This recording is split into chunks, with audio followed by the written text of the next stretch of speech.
Mesdames et messieurs, merci de la fidélité à Walf TV. Dans ce nouveau numéro d'Actu en 7, un événement exceptionnel, Actu en 7 exceptionnel, nous avons le plaisir de recevoir trois éminents invités. Pape Sané, directeur de la rédaction du journal Dakar Times. Pape Sané, bonjour à vous et merci d'avoir répondu à notre invitation. Bonjour Moustapha, et j'en profite également pour saluer mes deux chers amis, je dirais bien chers amis, surtout le doyen Mody Niang. Et Thierno, une fois l'occasion de partager ce plateau et également à vos téléspectateurs. Et c'était une excellente émission, je vous rappelle. Vous l'avez dit, Thierno Diop, il est journaliste chroniqueur à Dakar Actu. Bonsoir Thierno. Bonsoir Moustapha. Donc je profite de l'occasion pour saluer Moussé Sané, Pape Sané, et à travers lui tout le personnel de Dakar Times, mais aussi véritablement saluer et du coup rendre hommage au doyen Mody Niang, dont je suis un fidèle lecteur depuis.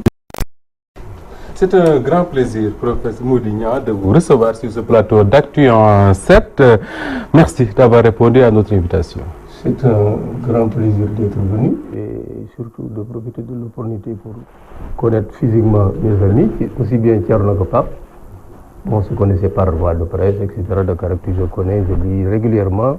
Pape Sané également, on a échangé par téléphone et puis par mail, etc. Moustapha, je vous remercie l'ensemble du gouvernement. C'est ça le grand problème de nos confrères de la presse écrite, puisque j'en faisais partie. Vous échangez avec votre téléphone pendant des années, vous échangez, mettre un nom sur les visages. Alors, Pape Sané, on va démarrer ce débat avec vous, avec naturellement le procès dit de la caisse d'avance de la mairie de Dakar. Le verdict est tombé ce vendredi. Là, on peut dire quand même que le juge a eu la main lourde. 5 ans de prison ferme pour le maire de Dakar. Effectivement, Moustapha, vous avez tout à fait raison. Bon aussi de poser le débat autrement, à mon avis, parce que pour moi, ce verdict n'a rien de surprenant. Cette condamnation plutôt n'a rien de surprenant. C'est plutôt une déception que vivent les Sénégalais, que vivent pratiquement tous ceux qui s'intéressent à l'actualité sénégalaise. C'est vrai que la peine a été lourde, surtout pour les motifs évoqués. Surtout pour les motifs. Oui, surtout pour les motifs évoqués. Que dans son rendu, le juge a voulu quelque part altérer un peu ou bien satisfaire un peu une ou deux parties dans ce jugement. Donc c'est la lecture que j'ai de ce verdict. D'accord. Alors, il le dit par rapport au délit ou retenu contre Khalifa Ababacar Sall, la peine est lourde parce que ce qu'on nous dit, c'est qu'il n'a pas détourné, il n'a pas blanchi, mais il prend 5 ans. Oui, c'est ça le problème. Parce que cela participe d'un processus qui implique plusieurs personnalités. Et je crois que la plus grande incongruité sous ce rapport a été que les percepteurs qui sont au niveau opérationnel ont été un peu sauvés. Oui, relaxés purement et simplement, en l'occurrence Bokoum et Touré. Parce que là, toujours il faut se poser une question. Quel a été le but visé à travers ce procès? Assainir la gouvernance publique ou bien écarter un adversaire politique potentiel. Parce que si le but est véritablement d'assainir la gouvernance publique, moi je crois qu'il y a d'autres chats à fouetter. On parlera de ces chats d'ailleurs. Il y en a beaucoup, véritablement. Et après donc le rendu du jugement, bon, si vous vous promenez à travers Dakar, il y a désolation qui se lit dans les visages. Parce que les Sénégalais se sont peut-être sentis avisés. Parce que là, il est insoutenable de voir qu'on s'attarde sur des miettes, bon, presque 1,8 milliard. Encore que même si Khalifa Sall les avait détournés, peut-être que quelque part, il y a des Sénégalais qui en ont bénéficié. Et donc, on s'attarde sur ces miettes, alors qu'il se passe plus grave au coude. Il se passe aux portes autonomes de Dakar, etc., etc. À travers même les nominations. Parce qu'en matière de gouvernance, en tout cas pour les paradigmes modernisants, on met davantage le curseur sur la prévention que sur la répression. D'accord. Et à cet égard, quel est le dispositif qui est mis en place pour peut-être prévenir, pour mettre nos deniers publics à l'abri de la corruption, etc. Et j'insiste sur le mot à travers les... Parce qu'il y a de ces personnes-là, bon, dont le profil, ou en tout cas le passé en termes de gestion, ne rassure guère, et pourtant ils sont maintenus au poste. D'accord. Je peux revenir sur le cas Petro-Tim, On reviendra. Il y en a beaucoup. Donc, pour vous dire qu'en résumé, on a rendu un verdict, mais il y a un sentiment mitigé. Il y a une désolation générale qui se lie. Alors, ce qu'on a l'habitude de dire, Moudignan, c'est que le juge, lui, il n'aime pas les soupçons, il adore les faits. Si on se limite aux faits, que la condamnation est juste. Mais Moustapha, moi, comme beaucoup de mes compatriotes, je m'attendais à ce que Khalifa Sall fût condamné. Et il l'a été. Il l'a été lourdement. Je vous assure que quand j'ai appris que le verdict est tombé et qu'il a été condamné à 5 ans, j'ai eu mal. J'ai eu très mal. J'ai eu mal pour mon pays. J'ai eu mal pour ce qu'on peut notre justice. J'ai eu mal pour nos institutions en général. C'est extraordinaire ça. J'ai eu mal également quand j'ai écouté la revue de presse. La revue de presse de ce matin. Oui, certains de vos confrères qui se sont permis à la une d'en parler d'une certaine manière. Khalifa Sall a été élu pour un mandat de 5 ans à Rebeuss. L'autre n'a pas suivi le procureur qui demandait une élection de 7 ans, etc. Oui. C'est manquer de respect à Khalifa Sall, c'est manquer de respect à sa famille, c'est manquer de respect à ses parents et à ses amis, c'est manquer de respect à la personne humaine. On ne doit pas s'amuser avec un problème aussi grave. Ça, vraiment, je n'ai pas apprécié. Parce que ça aussi, c'est une réalité du Sénégal. Parfois, il se passe des choses extrêmement graves. Quand vous lisez la presse, vous avez l'impression que nous, on s'amuse un peu avec ces faits-là. On s'amuse, alors qu'il s'agit d'une... Et puis ensuite, j'ai eu le sentiment, je ne juge pas la presse. Je ne juge pas les Sénégalais. Les gens s'attardent sur la lourdeur de la peine. Sur l'injustice, etc. Mais les gens ne... Pourquoi cette injustice, les gens ne s'attardent pas dessus. Vous l'avez dit, il n'a pas été condamné pour détournement des deniers publics. Et même s'il l'a été, même s'il a été coupable de détournement des deniers publics, c'est injuste. Je le dis haut et fort. Pour vous, c'est une peine même injuste. s'il a été coupable de détournement de 2-3 milliards, la peine est injuste. Parce qu'il y a autour du président de la République, parmi les rescapés de la gouvernance de Wade, et même chez les socialistes, mais des compatriotes qui ont fait infiniment plus, qui ont détourné 10 milliards, 20 milliards, 30 milliards. L'IGE a une instruction, souvent je dis des instructions, d'ouverture d'information contre des gens qui ont fait infiniment plus que Khalifa Sall. Et ces gens-là, ils sont là, ils vaquent à leurs occupations. On reviendra en détail. Il faut qu'on revienne en détail sur ça. Oui, parce que c'est ça l'objet. Pourquoi Khalifa Sall sur une centaine d'autres? Oui, cette justice que d'aucuns ont qualifiée, le journal Dakar Times par exemple, qui écrit le journal de Pape ce matin, Macky remporte le trophée de la justice sélective. On ne peut pas ne pas détailler cette affaire-là et on y reviendra, professeur. Alors, Pape Sané, Khalifa Sall, ses avocats l'ont annoncé, ils vont interjeter appel. Mais là, quand on voit ce qui s'est passé depuis le début de la procédure, on a l'impression que le gouvernement avait un objectif. Attends, le pouvoir avait un objectif, il l'a finalement atteint et que pratiquement il n'y a plus rien à faire. Tout à fait. Vous savez, moi, à l'image du doyen Moudignan, je dirais que l'agenda du pouvoir a été scrupuleusement respecté. Quand j'ai Peut-être que tout à l'heure, comme vous l'avez dit, les gens se sont penchés sur la lourdeur de la peine. Mais les gens ont apparemment oublié que pendant 5 ans, il y aura 3 élections présidentielles, municipales et législatives, auxquelles Khalifa n'aura aucun droit de participer. Donc ça veut dire que c'est un agenda qui a été minutieusement élaboré. l'écarter, c'était, tout le monde le savait, c'était le but visé. Mais malheureusement, je dis malheureusement pour nous, malheureusement pour la justice qui avait en cette occasion vraiment la possibilité de redonner espoir aux Sénégalais, de redonner espoir aux différents investisseurs qui ont fui ce pays depuis des années à cause de ces pratiques qui ne répondaient pas à aucune norme internationale. Parce que Pape Saré, pour beaucoup, c'est le plus grand regret, c'est moins Khalifa Sall, mais surtout ce que je pourrais appeler, je mets des guillemets bien sûr, la condamnation de la justice sénégalaise qui avait l'occasion, justement, comme vous le dites. Voilà. À coup sûr, juste pour corroborer un peu ce que je dis, récemment, on avait fait un papier similaire au cas de Khalifa Sall, qui concerne un maire APR d'une ville qui s'appelle Kafountine. Au-delà du détournement qui est reproché à ce maire, était fait cas d'usage de fausses quittances que lui-même a eu à confectionner, encaisser de l'argent indûment, percevoir des taxes indûment, et à ce jour, il n'y a pas eu de sanction.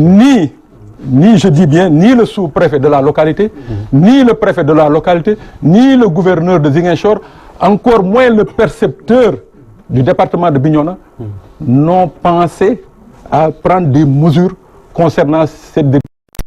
Évidente, hein, je dis qu'il est évidente. Et le seul prétexte que le percepteur a eu à me donner, le seul prétexte, je dis qu'il a eu à me donner dans cette affaire, que lui, il a écrit une lettre de mise en demeure. Alors que l'article 212 du Code général des collectivités locales dit précisément ceci. Nul ne peut se prévaloir du titre de comptable public. D'accord. Autrement, il serait poursuivi pénalement par le même percepteur qui me dit que lui, il ne peut pas rester en justice justement parce que ces fonds n'était pas budgétisé. Alors qu'il était, lui, le récepteur de ces fonds-là. D'accord. Alors, Pape, vous posez le doigt là où il faut, vraiment, c'est ce sentiment d'une justice sélective après le verdict dans l'affaire Khalifa Sall. Ce n'est pas une première d'ailleurs. On le dit depuis bien d'autres dossiers. Et vous avez cité tout à l'heure le cas des deux percepteurs. On dit qu'ils sont très proches du pouvoir. L'un est de la paire. Il est même le comptable ou je ne sais quoi d'un des plus grands chantiers du chef de l'État. Il s'en sort avec pur et simple, là où Mbaye Touré, Khalifa Sall vont payer 5 ans de prison. Est-ce qu'aujourd'hui, la défaite, si je puis m'exprimer ici, ce n'est pas le fait d'envoyer Khalifa Sall en prison, mais de donner raison finalement au juge Dème, qui dit, et qu'il a répété ce matin sur la 2STV, que la justice au Sénégal, les magistrats ont démissionné depuis très longtemps. Bien sûr. Parce que là, où se trouve le problème? Le droit ne puise pas de la justice ou de la vérité. À ce que je sache, il y a toujours eu une entente de la classe politique, tout régime confondu, sur la gestion de cette fameuse caisse. Parce que Mamadou Diop, paix à son âme, qui est un brillant expert en matière de finances publiques, il a dédouané Khalifa Sall. Il a dit que lui, c'est de la sorte qu'il utilisait la caisse. C'était sa dernière sortie d'ailleurs. Et Pape Diop. Parce qu'il y a une question qu'on ne s'est pas posée. Il ne s'était pas acharné sur Khalifa Sall, sachant que ces fonds-là pouvaient engraisser un adversaire politique. Pourquoi il ne l'a pas fait? Un adversaire qui a d'ailleurs battu en 2009. Bien sûr. Bien sûr. Parce que moi, je m'attendais à une décision qui relèverait plutôt de la jurisprudence pour essayer de poser un acte qui va dans le sens de l'apaisement. Parce qu'en matière de droit, il y a deux systèmes. Il y a le système de droit codifié, coutumier britannique, où on juge à partir surtout de la jurisprudence ou bien des décisions rendues par le passé. Et en l'espèce, nous avons des exemples que nous servent donc ce passé à travers les gestions de M. Pape Diop et Feu Mamadou Diop. En tout cas, il y a beaucoup d'occasions qu'on a eu véritablement pour poser un acte qui va, comme je l'ai dit tantôt, dans le sens de l'apaisement. Il y a aussi un autre problème, vous l'avez évoqué. Avant Khalifa Sall, c'était la CREI. Nous tous, nous savons que au moment de sa création, il y avait un certain contexte politique. il y avait un nouveau chef d'État qui venait d'être élu. Et ce chef d'État-là présentait davantage le profil d'un technocrate que d'un politique. En d'autres termes, il n'avait pas la légitimité requise au sein de ce parti socialiste-là pour pouvoir s'imposer. On peut comprendre que c'est créé comme une soupape de sûreté pour se prémunir d'une certaine surprise. Et là, il n'y avait que 2 fonctionnaires qui avaient été poursuivis. Pendant presque donc 20 ans de gestion de règne d'Abdou Diouf et 12 ans de règne d'Abdoulaye Wade, en tout cas, cette grille-là n'a pas été réactivée. 32 ans. Elle est réactivée sous Macky Sall. Et on se pose encore cette question. Si au lendemain du départ de Macky Sall, on réactive encore cette grille, qui peut se dire qu'il sera à l'abri? Mais le président Ibrahim Boubacar Keïta a essayé d'instaurer cette cour.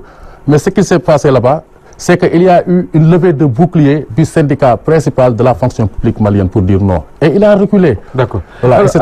Alors, on le dit depuis tout à l'heure, Modignan, le sentiment que Khalifa Sall a subi une injustice. Quand on regarde le verdict du procès, quand le juge lui-même s'adresse aux 2 percepteurs pour leur dire ce qu'il leur reproche. Ils n'ont pas vérifié. Exactement. Exactement. Malgré tout, il leur dit rentrez chez vous, tout se passe très bien. À côté de cela, on le poursuit pour 1,8 milliard. Je ne néglige pas la somme, c'est important. C'est pas négligeable. Mais il y a des dossiers sur lesquels quand même on aimerait que nos magistrats fassent un peu leur travail. Voilà. C'est-à-dire qu'il faut que les gens insistent sur le caractère sélectif de ce verdict, sur le caractère sélectif en général de notre justice. Je rappelle. Allez le rappeler dans une de ses chroniques. Alors, quand il présidait la première université d'été, d'hivernage, des jeunes à Médine. Voilà. La CREI, c'est pour les autres, l'OFNAC, c'est pour nous. Je l'entends dire également qu'au Sénégal, ça c'est important, c'est Macky Sall, il faut que les Sénégalais se le rappellent. Au Sénégal, il n'y a pas de citoyens de première et de seconde zone. Ouais. Au Sénégal, les marabouts sont des citoyens comme tous les autres. Au Sénégal, la justice est la même pour tout le monde. Ouais. C'est lui qui a dit ça. Vous vous rappelez quand il a dit, s'il n'avait pas mis le coude sur beaucoup de dossiers, eh bien, beaucoup de gens iraient en prison. Par la suite, il a essayé de se rattraper. Et il nous dit, pour nous convaincre, c'est sur un seul dossier sur lequel il a mis le coude. Un seul dossier. C'est le dossier de l'AFNAC. Un président qui dit ça. Du Fesman. Du Fesman. Parce que je ne pouvais pas permettre de mettre à la fois le frère et la sœur en prison. Mais c'est extraordinaire. Sindiély Sissoko est bonne pour la liberté. Khalifa Sall est bon pour la prison. De la part d'un président de la République.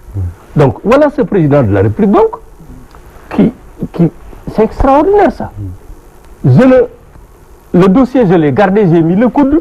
Parce que je ne peux pas me permettre de mettre et le frère et la sœur en prison. S'il a mis le coude sur un dossier comme ça, on peut supposer qu'il mette le coude sur des dossiers pour son propre entourage. Mais c'est certain, sur sa table jaune, d'innombrables dossiers qui pointent le doigt gravement sur des gens qui lui sont proches. Parmi lesquels? Mais ils sont très nombreux. Mais prenez le cas du coude. Le coude, parlons-en. Parlons-en.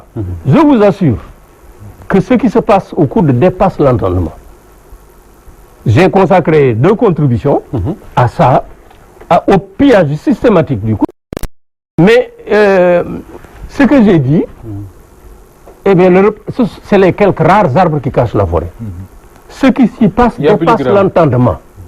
Je vous assure, si le président avait le courage et l'honnêteté, je le dis, d'envoyer l'IGE au coude, à la poste et au pad du temps au port autonome de Dakar du temps de Kandé, mais l'IGE découvrirait des choses énormément plus graves que les 1,8 milliard.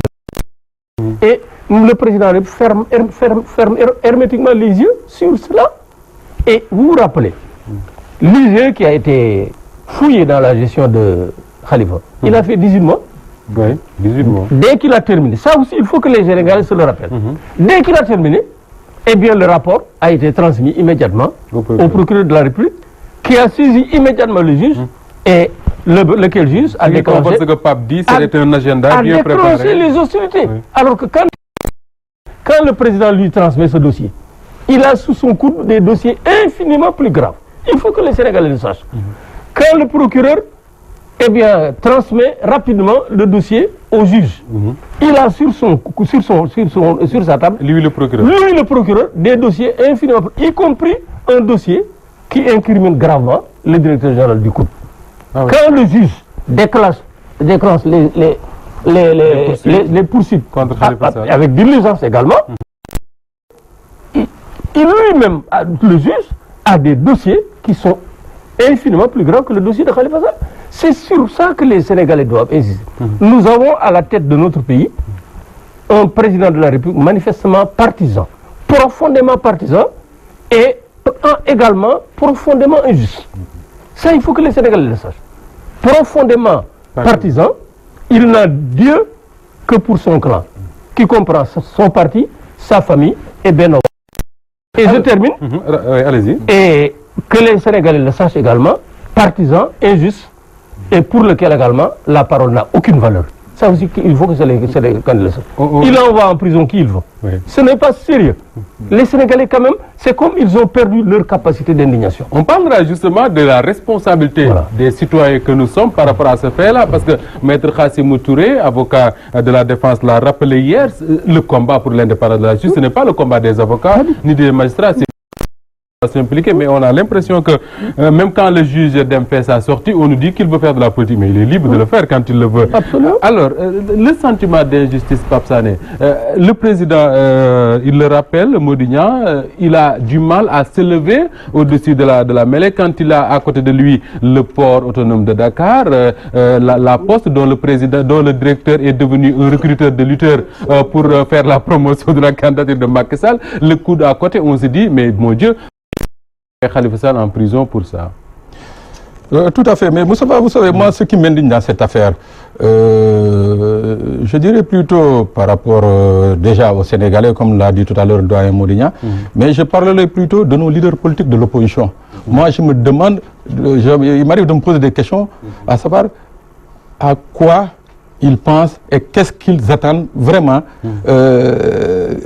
quel est leur agenda, eux, pour parvenir à contrecarrer ce pouvoir. Parce que quoi qu'on dise, c'est là qui disent nous représenter, qui disent vouloir de nos voix pour être élus.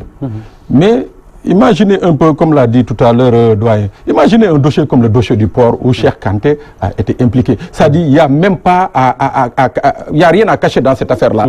Je l'ai dit l'autre jour à un juge, qui a dit, qui se déclarait incompétent de juger l'affaire qui nous opposait à Cheikh Kanté, juste parce qu'il connaissait l'une des parties. J'ai dit, bon, ok, ça dit, moi, la rapidité avec laquelle... Et nous, on n'était même pas un dossier en instruction, ça dit, on n'était même pas un dossier en instruction. C'était une citation directe, on venait, on le jugeait. Je dis alors, la rapidité avec laquelle le dossier de Khalifa Sall, qui passait chez le procureur, qui passait dans un cabinet, qui devait passer à la chambre de mise en accusation, avant d'être mis en forme et d'être présenté devant un tribunal, comment la justice a pu aussi rapidement mettre ce dossier en forme, juger Khalifa Sall, et que les gens continuent de renvoyer ce dossier qui implique... Autant de ce dossier du port implique Cheikh Kanté, autant d'autres dossiers, comme vous l'avez dit, impliquent des ténors de ce régime-là. Mais moi, je me dis, il y a un problème. Il y a certes un problème au niveau de la magistrature, parce que eux, quand ils le veulent, ils vous disent que le temps de la justice n'est pas le temps de la presse et de la population. C'est une vieille dame qui prend son temps, mais parfois elle ne prend pas du temps. Mais une chose, je me dis aussi que nos leaders de l'opposition ont une part de responsabilité. Parce que, à ma connaissance, aucun, je dis, leader de cette opposition essayait de porter le combat sur ces graves accusations contre Cheikh Kanté ou sur ces graves accusations sur les révélations faites par les rapports de l'OFNAC, par les rapports de l'IGE, par les rapports de la Cour des comptes. C'est comme si, quelque part, eux, entre politiciens, ils se disaient « Non, nous ne dénonçons pas parce que demain nous serons au pouvoir et nous ferons les mêmes pratiques. » Donc, c'est à peu près ça. Donc, dans toute cette affaire, c'est le Sénégalais qui n'est pas politicien, qui n'est pas partisan, qui perd. Les politiciens sont des dealers entre eux et se font des gratuités et des cadeaux que nous ne percevons pas. Est-ce que ce n'est pas cela, Thierno, la gravité de la chose? C'est-à-dire que là, moi je peux comprendre qu'il y ait des rumeurs sur la gestion de tel ou de tel, mais quand un journal qui est sérieux, qui sort tous les matins, avec une adresse bien connue, avec des responsables éditoriaux bien connus, ce journal-là fait des révélations sur un DG, on ne dit rien. Alors que Nicolas Sarkozy, président de la République en France, est poursuivi par des magistrats sur la base d'un article d'un journal. Ça, il faut le préciser. C'est pas la preuve. Oui, oui, sur la base d'un article d'un journal. Est-ce que ce n'est pas aujourd'hui ça... Et Fillon, c'est pareil. François Fillon. Est-ce que ce n'est pas cela le problème du Sénégal, c'est-à-dire qu'on est des leaders politiques, des personnalités de la société civile, incapables aujourd'hui de porter des combats comme ça. Par exemple, un organe de contrôle de l'État du Sénégal qui fait un rapport qui révèle des choses graves. Personne ne réagit. Parce que, bon, le dossier que vous citez là, donc celui donc, de Sarkozy, je crois que la bombe est venue de Mediapart. Oui, d'Edwige Planel. Edwige Planel, il disait que il appartient aux journalistes de soulever les lièvres.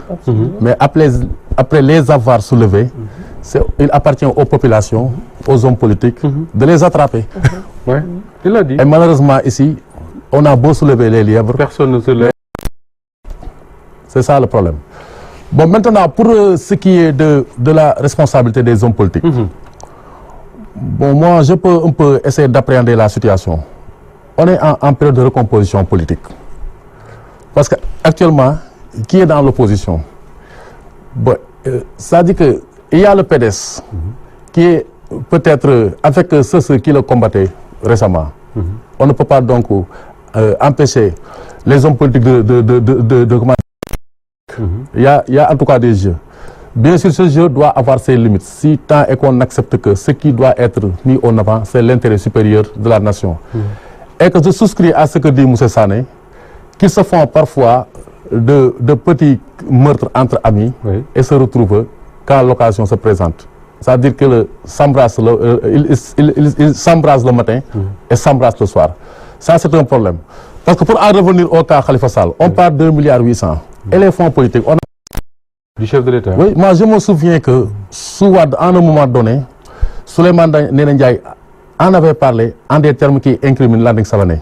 Mais vous aviez entendu la levée de bouclier. Même chaque mois l'argent de cette caisse-là. Même de l'opposition de l'époque, il y en avait qui disaient c'est des secrets d'État. Il ne faut pas parler. Mais quel secret d'État? En France, il y a parfois il y a des secrets contre l'État. Mais c'est de la pudeur. C'est une manière, donc, c'est une pudeur à travers laquelle on casse certaines choses. Bon, la notion de secret d'État, la notion de fonds politique doit pouvoir être redéfinie. Absolument. Parce que moi, je ne crois pas qu'on ait une certaine contrainte sécuritaire. Encore que sous ce rapport-là, il y a des crédits qui sont disponibles. Il y a aucun secret militaire que le chef de l'État donne l'argent quand il veut. Il existe des fonds politiques dont le chef de l'État dispose à sa discrétion. Alors que là où j'habite moi, où vous habitez, vous voyez des gens qui se réveillent à midi et qui conduisent les plus belles voitures. Mais il doit y avoir un procès en suspicion légitime contre ces fonds politiques-là. Il va falloir donc les réformer. Et là, vous permettez donc de revenir sur une petite précision concernant la responsabilité de Macky Sall sur la gestion de cette caisse d'avance.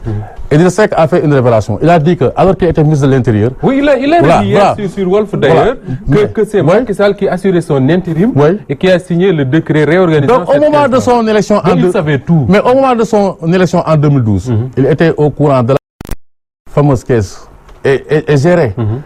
Et pour donc en terminer là, il y a le comité dirigé par le doyen Amadou Matarbo, comité de réforme des institutions, la commission de réforme des très bien, qui comporte donc qui devait travailler sur les recommandations, conclusions des statistiques nationales. Mais quel a été le sort donc de leur rapport? Qu'est-ce qu'il avait dit? Je prends ce qui m'intéresse. Alors, voilà qui nous ramène un peu à reparler, Moudigna, de la parole du chef de l'État, parce que c'est important. Très souvent, moi j'ai l'habitude de dire que j'ai l'impression que le président a été élu sur la base d'un malentendu parce que les Sénégalais ont voté pour lui parce qu'il leur avait promis Yoonu Yokkute, la patrie avant le parti, gestion sobre et vertueuse. Exactement. C'est sur cette base la lutte sans merci contre la corruption. Oui. Et il a redit d'ailleurs dans une vidéo qui a été rediffusée hier sur Walf en parlant de Khalifa Sall, il lui dit notre maire, le maire de Dakar, ce qui est sûr c'est quand on sera le pouvoir, il y aura plus un président qui se comporte en demi-dieu. Partisane. Mais à l'épreuve des faits, professeur Mourinho, on se dit qu'est-ce qui s'est passé entre-temps pour que la parole du chef de l'État pose autant de problèmes? Alors, c'est Serigne Abdoulat Mbacké. Il disait, je suis obligé de dire ça en wolof. Absolument. nee na boo bëggee gis gor waxi tayam nga méngale ko waxi démbam benn loolu doon ñu méngoo booy wut gor gorango tey boobu mu dañ kooku du gor je le dis en toute sincérité et je l'assume la parole du président de la République ne vaut plus un copec parce qu'il ne la respecte pas il prend des engagements qu'il ne respecte pas il fait des promesses qu'il ne respecte pas aujourd'hui tout le monde sait que sa gouvernance est loin d'être sobre tout le monde sait que sa gouvernance est loin d'être transparente ni vertueuse par ailleurs. Tout le monde sait également que c'est le parti avant la patrie. Vous l'avez entendu dire. Le président de la République, quand même, c'est pas n'importe qui. Je ne prendrai jamais un décret pour nommer à une responsabilité mon frère Alioune Sall. Tout le monde a entendu.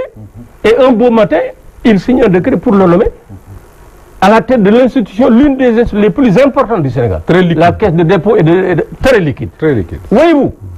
Donc, même par rapport au ministre de l'Intérieur organisateur des élections. Vous l'avez entendu dire qu'il recuse catégoriquement Ousmane Ngom. Il recuse catégoriquement Cheikh Tidiane Sy comme ministre de la Justice. Et le journal de lui dire, mais Wade a nommé Cheikh Gueye comme chargé de... Il dit, mais c'est une farce de mauvais goût. Ouais. Parce qu'il est encore à l'intérieur du ministère de l'Intérieur. L'administration est encore entre les mains du ministre, etc., etc. La DAF, qui est une institution importante, est encore sous la coupe du président, mais c'est une farce de mauvais. Je n'y crois pas. Le chef de l'État, et aujourd'hui, il refuse de nommer un ministre de l'Intérieur. Et encore, il dit, je ne nommerai pas un militaire. Qu'est-ce qu'il reproche aux militaires? Donc, peut-être d'être véridique. D'être véridique. Donc, nos chefs religieux le savent. Ce n'est pas un bon signe pour un pays d'avoir à sa tête un chef d'État injuste et partisan. Buur du ak njabootam day jub te da buur day jub. Ça, les chefs religieux le savent. Un pays qui a à sa tête un chef d'État qui n'a pas de respect pour sa parole, qui est injuste et qui est partisan, c'est extrêmement grave et les populations laissent faire. Nos chefs religieux laissent faire. Alors, c'est ce sentiment d'injustice-là, Thierno, je vais rester avec vous pour parler d'une affaire dans l'affaire, c'est l'affaire Barthélémy Diaz. On a entendu Moustapha Cissé Lo avant lui s'en prendre dangereusement ou gravement au Mali. n'a rien dit. Barthélémy Diaz hier sur les antennes de Walf a eu certains mots à l'endroit des magistrats. Il a réitéré les propos chez vous à Dakaractu, mais ce qui s'est passé c'est qu'on est venu le cueillir chez vous. Alors expliquez-nous, qu'est-ce qui s'est passé hier à l'arrestation de Barthélémy Diaz? Pourquoi il a été pris? Bon, justement, parce que moi-même j'étais un peu impliqué dans le processus. Il a concédé un entretien à un de nos confrères. Le verdict rendu à l'issue donc du procès de Khalifa Sall. Bon, effectivement, il a tenu des termes qui conviennent à sa personnalité, à son parcours, à son rang de proche de Khalifa Sall. Peut-être que ce n'est pas des termes que je vais utiliser, mais ce qui se conçoit bien, selon clairement, et les mots pour le dire arrivent aisément. Il n'est pas exagéré de dire que nous avons devant nous une justice du double standard, une justice donc de la double vitesse. Après ce que nous... Cela coule de source, véritablement. Finalement, on a l'impression que Barthélémy Diaz n'a dit que ce que nous sommes en train de dire, mais avec ses propres mots. Avec ses propres mots. Et ce qu'il a dit, c'est ce que les Sénégalais ont traduit dans les urnes de 30 juillet passé, quand ils ont fait passer la majorité Benno Bokk Yakaar de 65% à 49%. peut-être que moi je peux l'interpréter comme ça. Ils ne sont pas satisfaits de la manière dont la justice est gérée. Encore une fois, bon, je peux dire que je n'aurais pas utilisé les termes qu'il a utilisés. Je peux comprendre qu'il est parlé sous le coup de l'émotion. Il regarde donc, comme je l'ai dit tantôt, à son rang, etc. Et on est venu le prendre comme un bandit de grand chemin. Et là aussi, il y a une reproduction de ce Kumba Amundaï dont nous parlons. Moustapha Cissé Lo avait parlé des magistrats en des termes plus durs. Oui. Moi-même, je les avais condamnés ici. On avait même l'impression que je prenais le parti des magistrats, alors que ce n'était pas le cas. Parce que peut-être que nous devons du respect à ces qui sont des compatriotes, qui ont partagé les bancs des écoles avec nous, et dont certains même qui étaient des meilleurs parmi nous, etc. Absolument. Donc on les respecte. Mais là, il y a un principe constitutionnel qui garantit la séparation des pouvoirs. Et malgré cela, on voit que le Conseil supérieur de la magistrature est toujours dirigé par le président de la République. Son adjoint dans le Conseil supérieur de la le ministre de la Justice. Et le juge Dem rappelle ce matin sur la DSTV que le ministre que Macky Sall, dans son programme Yoonu Yokkute, avait promis une réforme du Conseil supérieur de la magistrature parce que justement, il trouvait que ce n'était pas normal que ça se passe. Mais qui récusait le Conseil constitutionnel? Ce n'est pas Macky Sall. Le Conseil constitutionnel. Mais ils ne sont pas des magistrats. Oui, absolument. Ce sont les magistrats qui occupent les rangs les plus élevés, à ce que je sache. Bon, etc. Parce que là, on doit vraiment mettre fin à ce jeu de dupes. D'accord. Alors, c'est Lo qui s'en prend au magistrat avec ses mots. Barthélémy Diaz, sortant du verdict de son ami Khalifa Sall, s'en prend également au magistrat avec ses mots. Et là, le résultat, c'est quoi? Il est arrêté, envoyé à la section de recherche de la gendarmerie de Colobane. Et j'ai lu ce matin que l'Union des magistrats du Sénégal est très en colère contre Barthélémy. Est-ce qu'aujourd'hui, les magistrats ne sont pas en train de se tromper de combat? Comprendre que leur combat, peut-être, ce n'est pas les citoyens sénégalais, ni contre Barthélémy Diaz, mais contre leur propre système. Oui, effectivement. Cette évidence-là pousse les Sénégalais à se dire que les magistrats se plaignent dans la situation qu'ils sont, sincèrement. Ça dit parce que moi, je ne peux pas comprendre. Et j'ai écouté l'audio dans lequel Moustapha Cissé Lo crache des vertes et pas mûres sur les magistrats. Vraiment. Je l'ai entendu dire à un certain moment qu'il allait porter plainte contre le journal qu'il avait publié. Mais si vous écoutez l'audio, vous vous rendrez compte que le journal n'a même pas écrit le tiers de ce qu'il a dit. Les magistrats l'ont conçu, l'ont accepté. Ils l'ont accepté. Et chaque jour, je dis bien, chaque jour, il n'est pas un jour que l'État pose un acte qui discrédite les magistrats. Il n'est pas un jour. On leur fait dire, on les fait redire, on les fait médire. Et ils l'acceptent. Donc moi je dis, comme Thierno l'a dit, ce propos de Barthélémy, je le place dans son contexte. C'est un homme politique, c'est des propos que moi je ne tiendrai pas, c'est des propos que le ne tiendrai pas, c'est des propos que vous-même, Moustapha, vous ne tiendrez pas. Barthélémy, c'est un homme politique. C'est son leader qui a été emprisonné. Il a dit les mots crûment comme il le pense. Mais moi, vous savez ce qui me choque dans cette affaire? C'est-à-dire quand j'ai vu toute la démonstration de force qu'il y a eu... On a les images comme ça, des hommes encagoulés devant les locaux de Dakaractu. Je me suis dit qu'on est en train de mettre les Sénégalais dans une psychose policière. Cela a débuté avec l'arrestation de Maître Ousmane Ngom à Kolda, vous vous rappelez? Un hélico avec une... comme s'ils allaient à la guerre. Mais c'est de l'argent public, c'est de l'argent du contribuable sénégalais. Et pourtant, on est là à Grand Yoff, ici, où le commissariat n'a même pas de moyens adéquats pour faire son service. Vous allez à la brigade de la foire, c'est pareil. Et pourtant, on ne se gêne pas d'utiliser ces moyens, mettre un hélicoptère à la disposition pour aller cueillir un opposant qu'on aurait pu convoquer décemment. Moi, je trouve dans le propos, dans l'arrestation de Barthélémy, un bluff et une volonté de créer une psychose chez les Sénégalais. C'est-à-dire de démontrer qu'il y a une police et une sécurité qui est là. La preuve n'est pas là pour les Sénégalais. La preuve de ce que vous êtes en train de dire, Pape, c'est qu'il a été arrêté à Ouest Foire, votre siège se trouve là-bas, mais les populations de cette zone se plaignent tous les jours de l'insécurité totale. Ils n'ont même pas le sentiment que la gendarmerie de la forêt est à côté. Alors, quand ils ont vu certainement les images de l'instance de Barthélémy, ils se sont posé des questions. Professeur Mourinho, C'est que Barthélemy est arrêté dans les conditions que l'on sait, avec cette démonstration de force. Le pouvoir envoie Khalifa Sall en prison. On a vu les images même de la police avec ses partisans hier au sortir du verdict. Est-ce qu'aujourd'hui on est en face d'un État frileux ou bien un État qui cherche à faire peur, dans la perspective bien sûr de la présidentielle à venir? Vous l'entendez dire tout le temps, je suis le président de tous les Sénégalais, dit la clé de voûte des institutions, etc. Macky Sall dit que c'est le président de tous les Sénégalais. Il n'y croit pas. Moi-même, je n'y crois pas. Il a divisé le Sénégal. Il y a deux Sénégal actuellement. Oui. Le Sénégal qui est avec Macky Sall, avec son Benno Bokk Yakaar et son parti, et un Sénégal, l'autre Sénégal. La preuve avec les entreprises de presse. Il n'y a aucun problème. Oui. Voilà, vous le vivez. Oui. Alors, quand on parle de Koumba Mdeye et de Koumba Mdeye au Sénégal, c'est la réalité. Je vous assure que n'a Dieu que pour son clan. Macky Sall n'est préoccupé que par sa réaction. Et pour y arriver, il est prêt à utiliser tous les moyens, y compris les moyens les plus illégaux. Alors, il faut donner quand même des cas concrets au Sénégal. Vous me parlez de Ousmane Ngom. Qu'est-ce qui s'est passé après? Il est devenu l'ami du président de la République. Oui, il l'a mis dans son avion pour aller à Conakry alors qu'il était interdit de sortir du territoire. Et ce président de la République, il faut que les Sénégalais également, je ne sais pas, les Sénégalais ont l'impression d'être indolents, indifférents à tout. Voilà. Rien ne les indigne plus.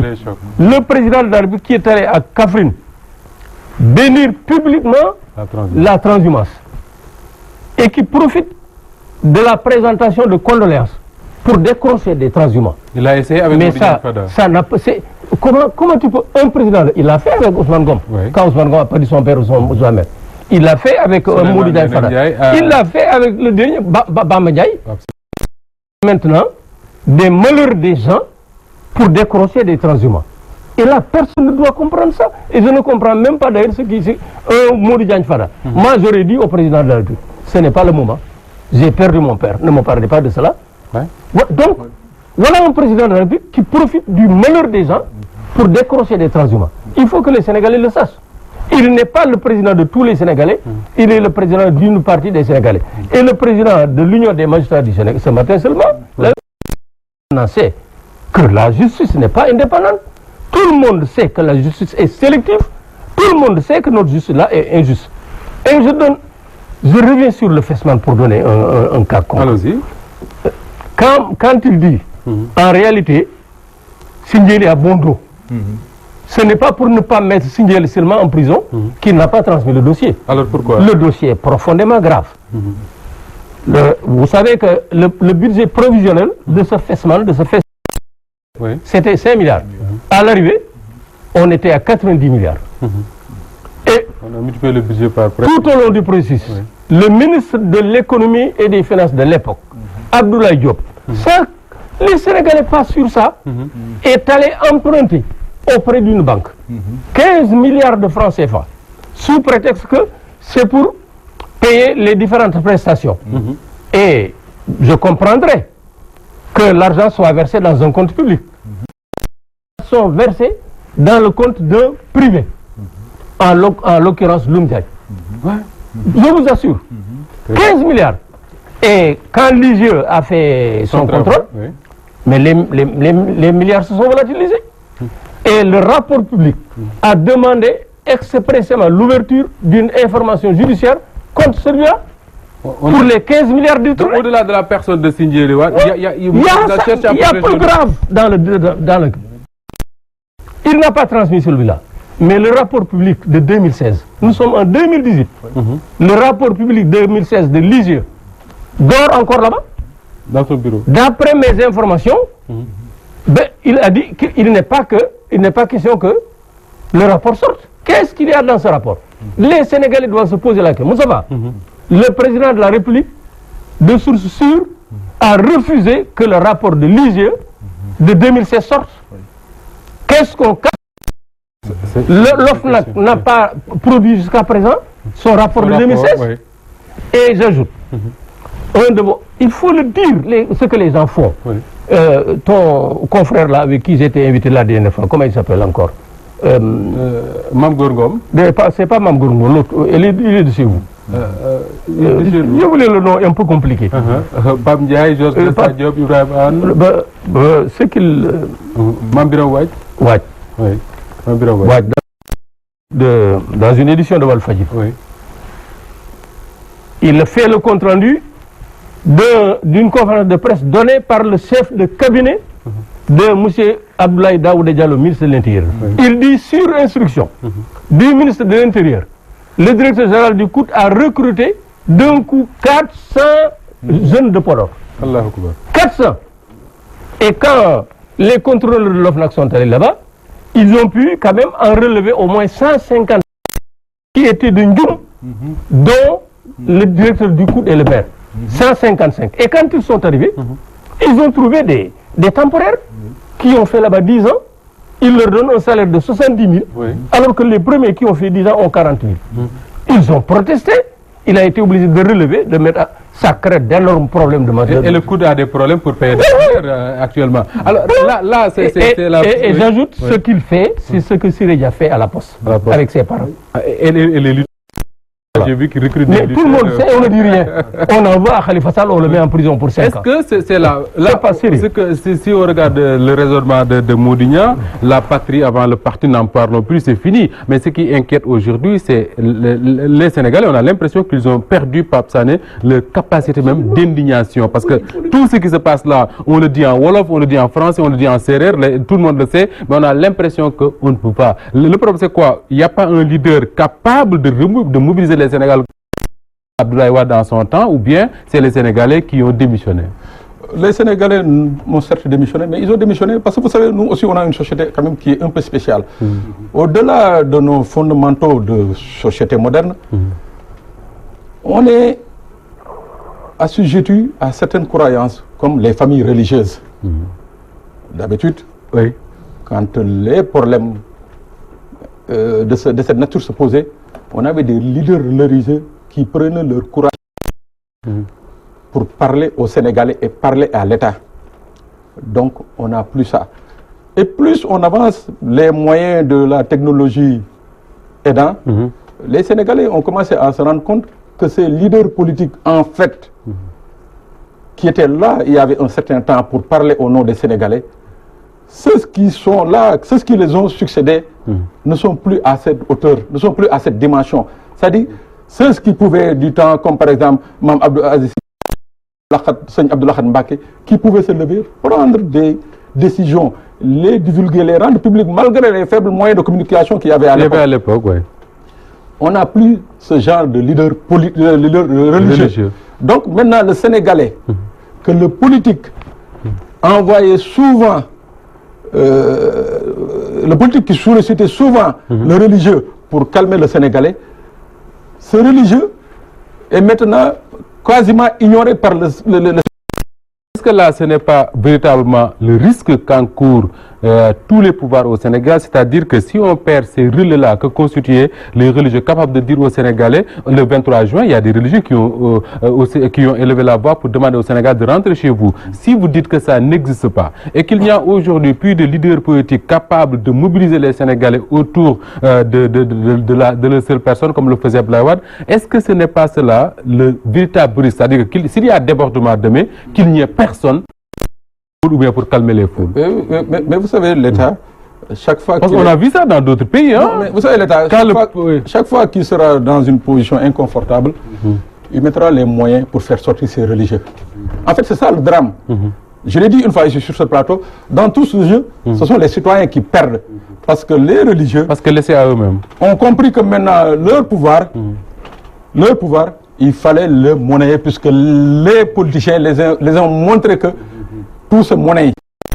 Donc maintenant, c'est le Sénégalais, le citoyen comme vous, comme moi, qui est perdant, qui est là, qui ne sait plus où donner la tête. Et c'est pour cela que je disais tout à l'heure, je me suis attaqué à l'opposition. L'opposition qui devait être là pour éduquer, drainer les Sénégalais vers des perspectives plus attrayantes, elle est là, quasi inexistante. Elle est là pour des combats de chapelle, pour des combats de leadership. Tiens, non? Parce que là, c'est très important. Mais il faut faire attention à une chose. Il y a les Sénégalais, il y a aussi le génie. Et je convoque Charles de Gaulle, parlant de la France, qui disait que s'il advient que la médiocrité marque pourtant ses faits et gestes, j'en ressens l'impression d'une absurde anomalie imputable aux fautes des Français et non au génie de la patrie. Parce qu'il y a le génie de la patrie. Quel est-il? C'est ce génie-là qui s'est réveillé contre Lamine Gueye en 1951 pour mettre Léopold Sédar Senghor. C'est ce génie-là qui a balayé Abdou Diouf en 2000 pour mettre Abdoulaye Wade avec tous ses moyens. Et c'est ce même génie qui est revenu en 2012, balayer le régime de Maître Wade pour mettre Macky Sall. Bon, parce que... Est-ce que ça suffit de se lever le dimanche, aller enlever Wade et mettre Macky Sall, ou bien se lever le dimanche en 2019, enlever Macky Sall pour mettre Thierno Diop, et puis retourner chez nous? Voilà, la démocratie, avoir l'œil sur la démocratie. Je l'ai dit à l'entame de l'émission. Peut-être on n'avait pas fait attention. On est en période de recomposition politique. Et là, bon, même il y a un renversement de paradigme. Avant, les alternances étaient le fait des partis. De plus en plus, c'est des mouvances, des coalitions qui transcendent même les partis politiques. On a eu à vérifier ça en France avec Emmanuel Macron. Oui, avec Il y a une déchéance de crédibilité qui frappe les partis politiques, presque dans tous les pays au monde. Parce que les partis politiques ne sont plus des cadres véritablement. Les cadres. Vous pensez que ça va arriver au Sénégal que l'on choisit? Non, parce que là, avec Idrissa Seck par exemple, si vous faites l'étude, bon, il était en perte de baissesse, mais subitement vous voyez qu'il ressurgit. Parce que c'est la recherche de quelqu'un pour incarner son destin, pour incarner le changement. D'accord. Et que rien n'est encore définitif. Très peu de temps, et on va parler de Sidiki Kaba et de son voyage à Jérusalem, mais très rapidement, pour Modignan, est-ce que ce que je disais à Pape tout à l'heure, est-ce que ce n'est pas cela le risque que nous courons, c'est-à-dire qu'il n'y ait plus de leader charismatique, capable de calmer les Sénégalais, si tant est qu'il y ait une manifestation qui déborde et que d'ici 2019, la situation soit plus... que les troupes, comme on a l'habitude de dire, ne soient plus contrôlées? Pour le moment, en tout cas, je n'en connais pas. Je n'en connais pas. Alors, pour ce qui est peut-être des relais, ce qu'on appelle les régulateurs, n'est-ce pas? Mais pour être un relais, pour être un régulateur, il faut être à équidistance des chapelles. Et ce n'est pas toujours le cas. Nos chefs religieux ne sont pas toujours à l'équidistance de tout. Quand on manifeste son appartenance au parti gouvernemental, on ne peut plus jouer son rôle de régulateur. On ne peut plus. Donc, le génie en question, souhaitons que cette fois-ci, il ne se contentera pas seulement de dégager un homme pour le remplacer par un autre qui va faire la même chose. Diouf est parti, Wade est venu avec tous les espoirs, n'est-ce pas? Absolument. Voilà. Jamais un président n'a suscité autant d'espoir. Extraordinaire. Il est arrivé pendant 12 ans. Voilà. Il a gouverné le Sénégal comme il a gouverné, c'est extraordinaire. Il a mis le pays sans doute. Le génie l'enlève et met Macky. On dit le premier président né après les indépendances, etc., avec des promesses, avec des engagements, c'est extraordinaire. Voilà, il arrive, il fait au moins, peut-être même pire que Wade. Mais il a été sanctionné quand même, à travers les urnes. Non, il n'a pas... Son score est passé de 65% à 49%. Thierno, je ne suis pas mais de toute l'histoire du Sénégal, on n'a jamais vu un président de la République, excusez-moi, je m'excuse, donc on n'a jamais vu de toute l'histoire du Sénégal, un président de la République qui, au bout de 4 ans de gestion, véritablement un pourcentage de l'ordre de... Moi, je n'ai pas le sentiment, j'ai plutôt le sentiment que les Sénégalais sont indifférents par rapport à ce qu'il fait. Et je l'ai dit dans une de mes contributions, nos chefs d'État, en particulier celui-là, il a bénéficié d'une chance inouïe. C'est de régner sur un peuple indolent, un peuple indifférent, un peuple qui donne l'impression d'avoir perdu sa capacité d'indignation. Macky se permet de faire ce qu'il veut aujourd'hui. Ce qu'il fait et Jacob Zuma. Voilà, il est parti. Il y a la présidente d'Afrique du Sud, pour avoir été convaincue de, disons, de donner des faveurs à ces deux, elle a été enlevée. La présidente, l'ex-présidente du Brésil, Dilma Rousseff, on l'a accusé simplement d'avoir maquillé les comptes publics. On l'a destitué. Et ce que Macky Sall fait devant nous. Et il nous trompe, c'est ce que les Sénégalais ne comprennent. Quand on entend Macky dire il ne faut pas accepter de vous acheter xar sax léegi jar 10 000 ganaar sax nangam bu leen nangu ku leen jënd te da ngeen jëli seen i carte bu leen nangu ku leen jënd il passe tout son temps à acheter les gens aujourd'hui et il refuse de nous donner les cartes pour avoir et il a dépensé 52 milliards de francs pour ces cartes. Il nous reste 5 petites minutes pour terminer cette émission, mais on ne peut pas ne pas parler de cette autre actualité, c'est le voyage du ministre des Affaires étrangères Sidiki Kaba en Israël, un voyage qui a quand même créé beaucoup de polémiques. Il a fait du forcing pour entrer dans la mosquée Al-Aqsa avec le bonnet juif. Les gens ont dit que c'est l'image même de l'État du Sénégal qui est écorné pour de bon. Il y a même eu des réactions de certains pays du monde musulman. Pape Sané. Oui, mais tout à fait. Nous, cela nous conforte à Dakar Time. Parce que nous, dès sa nomination, je crois 3 jours après, nous avions publié qu'il serait la catastrophe diplomatique du Sénégal. Nous, on l'avait écrit. Hein. Et là, on y est. Ah non, on y est. Parce que j'ai essayé ce matin de surfer sur Internet au niveau continental. Oui. Quelles sont les autorités africaines qui ont osé faire ça? Il n'y a eu qu'un seul ministre. En Afrique? Qu'un seul ministre. C'est le ministre éthiopien des Affaires étrangères et on peut le comprendre parce qu'ils ont une population juive. Je peux le comprendre, je dis. Il n'y a que ce ministre c'est le seul, je dis, au niveau continental qui a eu à poser cet acte-là. Après avoir posé cet acte, allez maintenant au niveau de la mosquée avec ce bonnet qu'on appelle kippa et refuser de l'enlever. Ça dit, moi, je me suis mis à me questionner sur ce qu'était l'objectif. Non, cette diplomatie sénégalaise qui, dans les années 60 déjà, avait eu à se voir confier la tutelle et la charge. Le Sénégal a toujours porté ce du comité des droits inaliénables du peuple palestinien. C'est-à-dire, j'ai dit que non, ce Sénégal de Senghor. Ça a été pendant longtemps comme représentant. J'ai dit ce Sénégal de Senghor, ce Sénégal de Diouf, ce Sénégal de Wade, qui malgré toutes les turpitudes ont réussi à maintenir le Sénégal à ce niveau. D'accord. J'ai pas compris ce geste moi. Alors Cyril Amignas nous disait ici que c'est la seule et unique responsabilité du chef de l'État parce qu'on ne peut pas imaginer un seul instant que c'est un tel acte sans que le président Macky Sall ne soit au courant. Voilà, vous avez la même lecture de ce qui s'est passé. Le doyen a posé une très bonne question. Quel est l'objectif? Quelle est la contrepartie? La contrepartie. Parce que cela survient dans un certain contexte géopolitique international. Si vous vous souvenez bien, au mois de juin dernier, il y avait une rencontre de la CEDEAO au Libéria. Donc le Maroc devait prendre part à cette rencontre. C'est à partir de cette assemblée de la région du Maroc. À la dernière minute, le roi Mohamed VI a annulé son voyage. Pourquoi? Parce que Benjamin Netanyahu y était invité. Était invité à la Monrovia, au Libéria. Au Libéria. Oui. Donc on peut soupçonner que c'était pour marcher sur les plates-bandes du Maroc que le Premier ministre israélien a décidé de venir en Afrique. Et dans le communiqué qui avait été publié par Rabat, il était mentionné que le roi Mohamed VI ne voulait pas faire confusion à travers cette présence. Parce que depuis 1975, c'est le Maroc qui dirige le comité Al-Quds. Depuis 1975. Et je passe les points sur ce qu'il a dit. Il y a le Sénégal qui dirige depuis 1973 le comité donc, pour la défense des droits du peuple palestinien. Et au Sénégal qu'a été ouverte la première ambassade donc, de la Palestine. Je crois que c'était en 1988, à partir du moment où l'Organisation pour la libération de la Palestine avait été reconnue. Il y a là tout un faisceau de faits, en tout cas concordants, qui ne vont certainement pas manquer d'avoir des répercussions sur notre diplomatie. Et je termine par là-bas. Parce que l'enjeu pour Israël devrait être celui-ci. Au niveau des Nations Unies, les voix des pays d'Afrique de l'Ouest pèsent sensiblement contre Israël.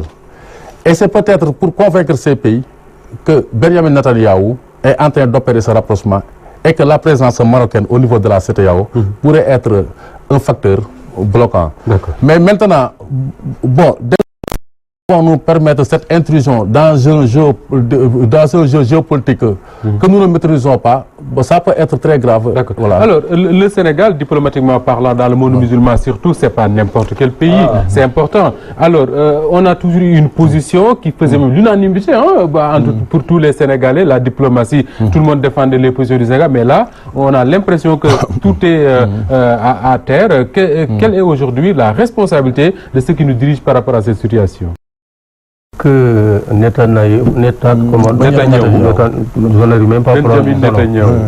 qui défendent ses intérêts, je le comprends. Le général de Gaulle disait les États n'ont pas d'amis, ils ont des intérêts. Nous devons défendre nos intérêts. L'intérêt du Sénégal n'est pas que son ministre des Affaires étrangères porte ce qu'on nous appelle ce kippa, etc. pour entrer dans la mosquée d'Al-Aqsa. Il l'a fait, c'est comme je n'exagère pas, c'est comme l'Oumma islamique. Si on considère aujourd'hui le malheur que vivent les Palestiniens dans leur propre pays, dans les terres occupées. Si on considère leurs conditions, eh bien porter ce kippa de la part d'un ministre des Affaires étrangères, mais c'est une catastrophe. Ce que je peux dire simplement, c'est que ce ministre n'est pas à la hauteur de la fonction. On ne peut pas le comparer à un Medoune Fall, etc. Même Moustapha Niasse, on ne peut pas les comparer. Il n'est pas à la hauteur de la mission qui lui est confiée. D'accord. Dès lors qu'on parle de diplomatie, avant la fin de vous me permettez, mais il y a une question qu'on devrait poser à Sidiki Kaba. L'émir du Qatar est venu au Sénégal. Il est allé à Conakry, dans d'autres pays, en Côte d'Ivoire, etc., au Mali. Mais là, partout où il a été, un communiqué a été publié pour dire qu'ils ont discuté de ça. Mais de quoi Macky Sall avait... On ne sait pas encore, c'est une question. Donc je profite de l'occasion pour poser cette question-là. Moi je vous dis qu'il a carrément refusé de discuter. Il est parti sans discuter. Il y a un communiqué qui avait... Ah non, il a refusé de discuter. Il est parti sans discuter. D'ailleurs, il devait faire 2 jours ici, 48 heures. Il n'a fait que quelques heures. Mais on doit nous dire de quoi retourne tout cela, parce qu'au moins nous avons droit à l'information. Absolument. C'est une question de transparence. En tout cas, grand merci à vous, Modigna. Ça a été un plaisir vraiment de vous recevoir sur ce plateau d'Action 7. Merci à Thierno Diop de Dakar, de la rédaction de Dakar Times. Mesdames et messieurs, c'est avec le même plaisir que je vous ai présenté cette émission. Merci, grand merci à Moudou Diouf qui nous a permis de faire cette émission dans les conditions les meilleures qui soient. Mesdames et messieurs, merci de la fidélité et bien à vous. Merci.